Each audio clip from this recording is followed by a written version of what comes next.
What can you say? I don't really know what there is to say. The team didn't show up, so why should I? The team didn't make any effort, so why should I?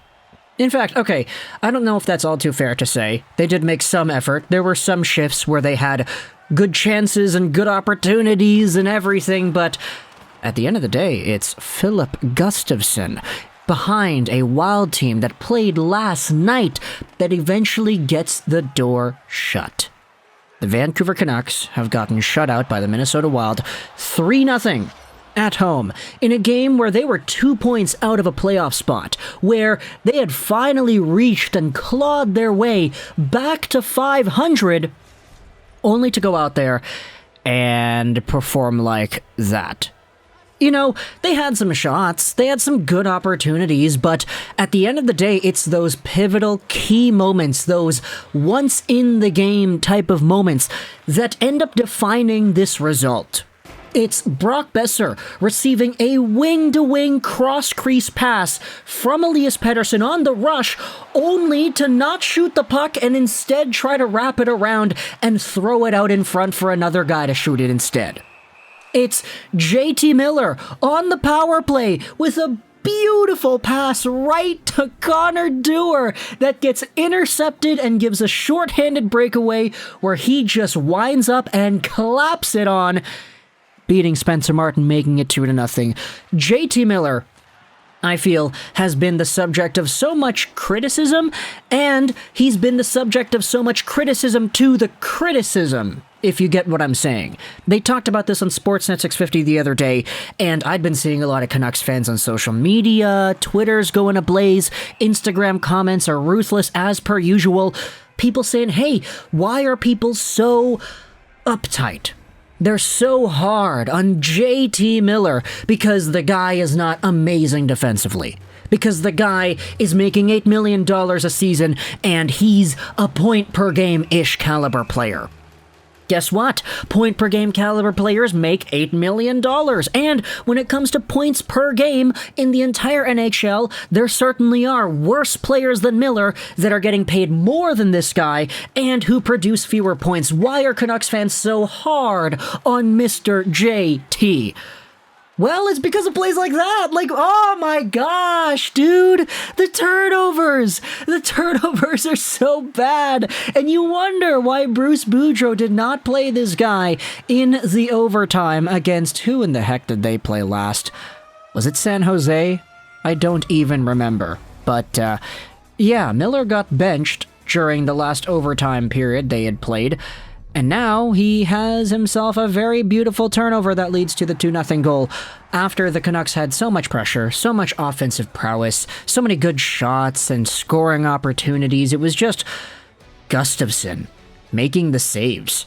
Good on him, though, for going out there and actually getting the shutout, especially after facing only 4 shots in the first period. Yeah, by the way, we've seen that story before, right? The Vancouver Canucks being outshot to hell in the first period. 14-4 was the shots for Minnesota in this opening 20 minutes, and 1-0 only was the score. The only goal to beat Spencer Martin up to this point is a long drive from the point. It gets saved by Martin, and then the rebound pops out for Matt Boldy. This was on the penalty kill.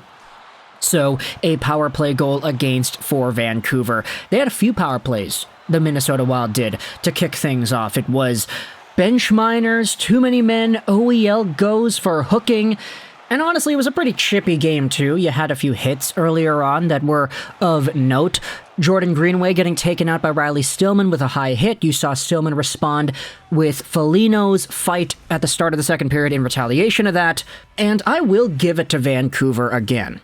Because, as we have said this entire season, this team, when they perform well, they can perform really, really freaking well. And they can play in such a way where, if they were just able to play like that for most of a game, they would be winning a lot more than they are right now. Because in the first 5 minutes of the second period, the shots go from 14-4 Minnesota to 14-14. The Vancouver Canucks had so many opportunities to score in the first 5 minutes of the second, and they just couldn't get it done. Like, okay, you end up not scoring sometimes, even when you probably should have scored.